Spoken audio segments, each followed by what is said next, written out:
దృష్టిలో రిటైర్డ్ ఉద్యోగులు అంటే అన్ప్రొడక్టివ్, వాళ్ళు సమాజంలో దేనికి పనికిరానటువంటి ఒక భావన వ్యక్తమవుతుంది. నా దృష్టిలో ఎవరైతే రిటైర్డ్ ఉద్యోగులు ఉన్నారో, ఇవాళ పెద్ద మనుషులు ఉన్నారో, వాళ్ళు ఈ పరంపరని, సంస్కృతిని, విలువలని కాపాడే గురువులు వాళ్ళే. ఇవాళ ఏ ఇంట్లో నీ మనమలు కానీ మనమరాళ్ళు కానీ ఇవాళ మనం చూస్తున్నాం. వాడు సెల్ ఫోన్ ఇస్తే వాడు సెల్ ఫోన్తో ఆడుకుంటూ అంటాడు, వాడు కంప్యూటర్ ఉంటే కంప్యూటర్తో ఆడుకుంటాడు, వాడు అమ్మతో మాట్లాడు, నాన్నతో మాట్లాడు, వాడు చుట్టాలతో కూడా వాడు దండం పెట్టే సంస్కారం లేదు వానికి. అలా ఇవాళ మనం ఎంత గొప్పగా ఉండే, నానొస్తుందంటే ఒక గౌరవం ఉండే, ఇంట్లో పెద్ద మనుషులు అంటే ఒక గౌరవం ఉండేది మనకు. చుట్టాలు వస్తుందంటే ఎదురుపోయి దండం పెట్టి కాళ్ళకు నీళ్ళిచ్చి మనం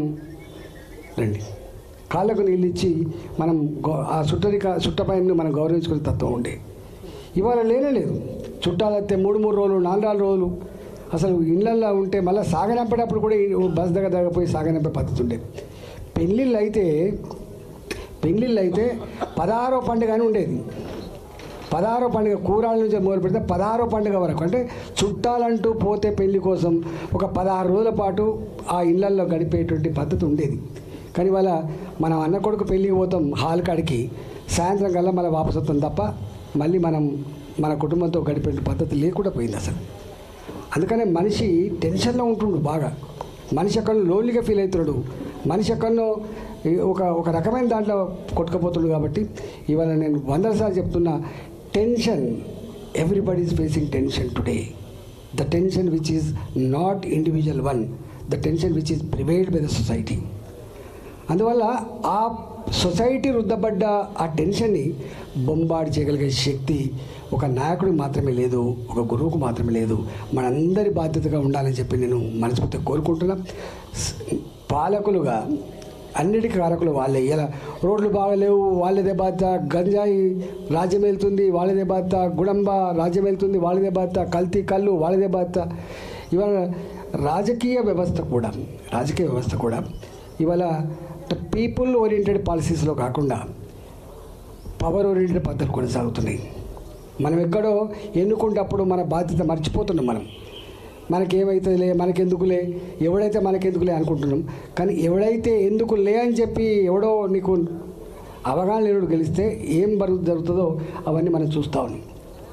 కాబట్టి ఏ వ్యవస్థలో అయినా మనకు ఓ ఇంజనీర్ ఉన్నాడు, ఆయనకు మెరిట్ లేదు, ఆయనకు అవగాహన లేదు, ఓ బ్రిడ్జ్ కూలిపోతే పెద్ద ఇష్యూ కాదు. కానీ సమాజాన్ని నడిపేటువంటి పొలిటికల్ సిస్టమ్ విఫలమైతే సమాజమే కూలిపోయేటువంటి ఆస్కారం మనం ఎన్నో దిక్కులు చూస్తూ ఉన్నాం. కాబట్టి పొలిటికల్ లీడర్లు కూడా, అంటే పొలిటికల్ గురువులు లాంటి వాళ్ళు, సమాజాన్ని నడిపే గురువులు కాబట్టి కొన్ని మంచి వాళ్ళని ఎన్నుకునే పద్ధతికి మాత్రం తప్పకుండా మనం దృష్టి పెట్టాలని మాత్రం నేను కోరుకుంటున్నాను.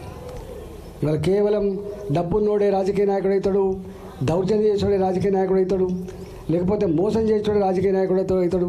మనం ఎప్పుడైనా బాగా మాట్లాడితే రాజకీయం మాట్లాడకు, లేకపోతే రాజకీయ నాయకుడు లెక్క మాట్లాడకు అని చెప్పే పద్ధతి అది మంచి పద్ధతి కాదు. రాజకీయ నాయకుడు అంటాడు కూడా సమాజాన్ని నడిపే ఒక గురువులు అంటాడు. కానీ ఆయన సన్మార్గంలో నడిస్తే, గొప్ప మార్గంలో నడిస్తే సమాజం అంతా చల్లగా ఉండేటువంటి ఆస్కారం ఉంటుంది. కాబట్టి ఆ రాజకీయ నాయకులను ఎన్నుకునే విషయంలో కూడా మనకు అలర్ట్గా ఉండాల్సిన అక్కడ ఉందని చెప్పి నేను మీకు విజ్ఞప్తి చేస్తున్నా. తప్పకుండా పెరుగుట విరుగుట కొరకు అంటారు. ఇలా ఈ చెడు పెరిగిందంటే ఎక్కడో తప్పకుండా విరగక మానదు. కాబట్టి ఆ విరిగే దాంట్లో మనం కూడా భాగస్వాములమై దాన్ని నిర్వహించి దాంట్లో తోడ్పాటు అందించాలని చెప్పి మాత్రం మీకు విజ్ఞప్తి చేస్తూ, చివరగా నాకు ఇంకో 10-15 సమావేశాలని మా మల్లారెడ్డి గారిని అడుగుతున్నా. చివరగా ఒక్కటి చెప్పి నేను ముగిస్తా. అన్ని డబ్బుతో మాత్రమే కాదు, అన్ని ఆస్తులతో అంతస్తుతో మాత్రమే కాదు. నేనంట అధికారం కానీ ధనం కానీ ఇవి చాలా అపురూపమైనవి. ఉచ్చిలివాడి చేతిలో అవి పర్మనెంట్గా ఉండే ఆస్కారం లేదు. ఉచ్చిలివాడి చేతిలో అంటే మీకు ఆ భాష తెలుసో హల్కా ఆద్మీ కే పాస్ నహీ రఖ్ సక్తా. అందువల్ల ఇవాళ ఈ డబ్బు, ఈ అధికారం అనేటువంటిది ఈ శాస్త్రమైన కాదనేటువంటి కాన్సెప్ట్ కూడా తప్పకుండా మనకు ఆవశ్యకం లేదు. మనకు కొంతమంది ఉంటారు, నడవంతరం సీరొత్తే ఆగుతలేడు అని చెప్పి మాట్లాడుతుంటారు. మనిషికి ఎంత ఎదిగినా కూడా ఒదిగేటువంటి లక్షణం ఉండాలి. మనిషి అంటోడు ఎంత ఎదిగినా ఒదిగే లక్షణం ఉండాలి. నిన్ను చూసి సమాజం గర్వపడాలి తప్ప నిన్ను చూసి సమాజం అసహించుకునే పరిస్థితి రావద్దని చెప్పి మాత్రం కోరుకుంటూ, మనందరం బాధ్యత కలిగిన సిటిజన్లుగా రేపటి సమాజానికి డైరెక్షన్ ఇచ్చేటువంటి వాళ్ళుగా ఆ కర్తవ్య నిర్వహణలో గొప్పగా పాల్గొనాలని చెప్పి మీకు అందరికీ మనవి చేస్తూ, మీ అందరికీ మరొకసారి శుభాకాంక్షలు తెలియజేస్తూ నమస్కారం. భారత్ మాతాకి జై. భారత్ మాతాకి